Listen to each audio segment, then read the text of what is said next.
कक्षा 10 का पहला पाठ वास्तविक संख्याएं। तो वास्तविक संख्याएं किसे कहते हैं?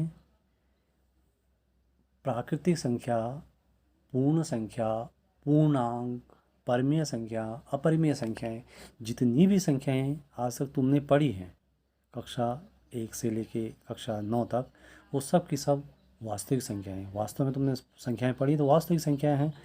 इसकी यदि हम परिभाषा दें तो परिमेय संख्या और अपरिमेय संख्याओं के योग से जो बनी संख्या होती है वही वास्तविक संख्या है। अब भाग करना सभी बच्चे जानते हैं, पहले क्लासों से तुम भाग करते आ रहे हो। सपोज़ करो यहाँ पर हम 7 का भाग 25 में दे रहे हैं, तो 7 को भाजक कहते हैं, 25 को भाज्य, और 7 तियाँ 21, 3 बार पूरा पूरा भाग गया तो उसको हमने भागफल कहा, और नीचे जो बचा 4 उसको हमने शेषफल कहा। ये तुम आज तक करते आ रहे हो, यानी भाजक, भागफल, भाज्य और शेषफल, इन 4 चीज़ों से हमें परिचित होना है। तो इसी सवाल को यदि हम देखें तो ये जो 25 है, 25 कहाँ से आता है कि 3 को यदि हम 7 से गुणा करें, 7 तियाँ 21, और उसमें 4 जोड़ते हैं तो ये 25 आता है, यानी 25 बराबर हो गया 7 गुणा 3 धन 4। अब सपोज़ करो कि हमने यहाँ पर भाजक 7 न लेकर हमने b ले लिया, भाज्य को हमने a ले लिया, भागफल को हमने q ले लिया, और जो शेष फल है उसको हमने r ले लिया। बीजगणित की भाषा में जैसे 4 राशि हम लेते हैं तो q मतलब क्वोशेंट, भागफल, और r मतलब रिमाइंडर। तो जैसे हमने लिखा 25 बराबर 7 गुणा 3 धन 4, ऐसे हमने लिख दिया कि a बराबर b गुणा q धन r, यानी a is equal to b q plus r. अब ये a बराबर बी क्यू प्लस आर क्या है? ये कुछ नहीं है, ये यूक्लिड विभाजन प्रमेय है। ये जो तुम्हारे पाठ में मेन चीज़ है कि ये यूक्लिड विभाजन प्रमेय है। इसकी यदि हम परिभाषा के हिसाब से जाएं तो यूक्लिड विभाजन प्रमेय के अनुसार दो दिए गए धनाधन पूर्णांक a और b दे रहने पर ऐसी अद्वितीय पूर्ण संख्या q और r विद्यमान है, q भागफल r रिमाइंडर शेषफल, कि a बराबर बी क्यू प्लस आर। फिर वही है a बराबर बी क्यू प्लस आर, ये और ये एक ही चीज़ है, खाली उसको लिखने का तरीका अलग है। अब ये r जो रिमाइंडर है इसका मान कितना होता है? किसी का भी शेषफल जैसे हमने भाग दिया, या तो कहीं पर 0 होता है या कोई संख्या होती है। 0 हो गया तो भागफल हमारा भाग कंप्लीट हो गया, लेकिन यदि कोई संख्या होती है तो इस संख्या का मान हमेशा जो इसी संख्या से हम भाग देते हैं उससे कम होता है। इसी को हमने फिर दूसरी भाषा में लिख दिया कि r का जो मान होगा वो 0 या 0 से बड़ा और कहाँ तक, b तक होगा। b मतलब जिससे हम भाग दे रहे हैं, r का मान यहाँ तक होगा। तो ये है यूक्लिड विभाजन प्रमेय का। अब ये प्रमेय का क्या होती है? ये नया शब्द है प्रमेय का। अब प्रमेय का कुछ नहीं है, प्रमेय का एक पहले से ही सिद्ध किया हुआ कथन है। जैसे हम कोई कथन सिद्ध करके रखते हैं और उसके अनुसार हम अन्य चीज़ों को सिद्ध करते हैं, तो इसे हम प्रमेय का कहते हैं।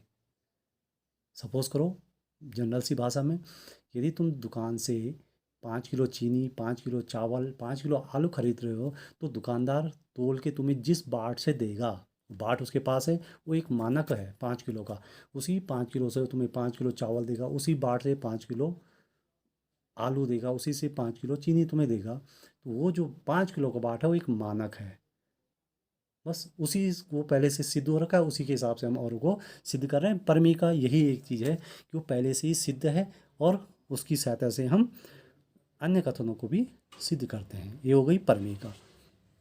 अब एक शब्द और आता है इसमें कि एल्गोरिथम। एल्गोरिथम क्या है?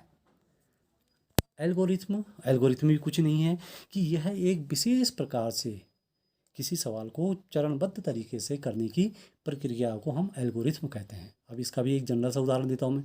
सपोज करो कि तुम्हें बोल दिया जाए कि चाय कैसे बनाएंगे, तो चाय बनाने के एल्गोरिथम क्या होगी? चाय के बर्तन यानी केतली में पानी रखा, गैस में चढ़ाया, गैस जलाया, उबलने पर उसमें चाय पत्ती, चीनी, दूध डाल दिया, तो ये चाय बनाने की एल्गोरिथम है। ऐसे ही प्रत्येक सवाल को करने की भी एक एल्गोरिथम होती है।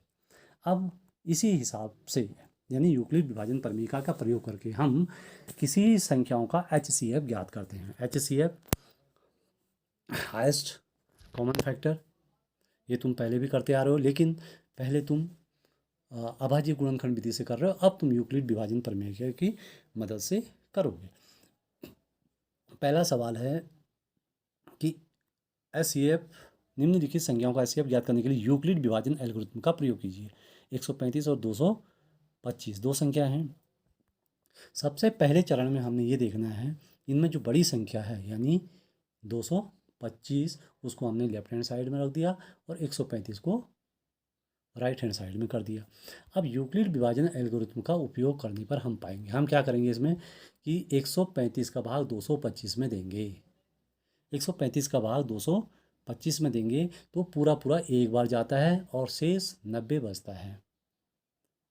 ठीक, तो 225 को हमने क्या लिख दिया कि 225 बराबर 135 गुणा 1 धन 90, यानी A बराबर BQ प्लस R एल्गोरिथम, उसी हिसाब से हमने उसे लिखना है।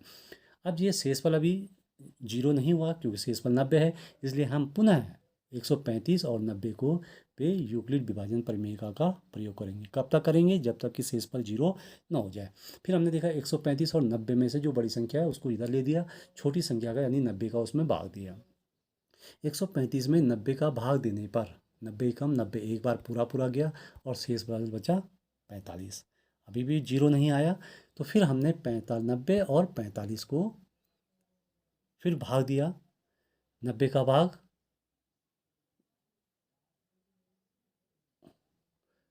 90 का भाग 90 में 45 का भाग दिया, तो 45 दूनी 90 और शेषफल कितना आ गया 0।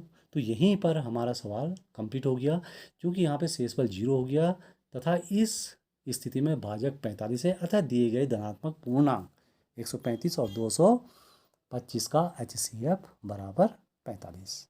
बस HCF ज्ञात करने की यही एक विधि।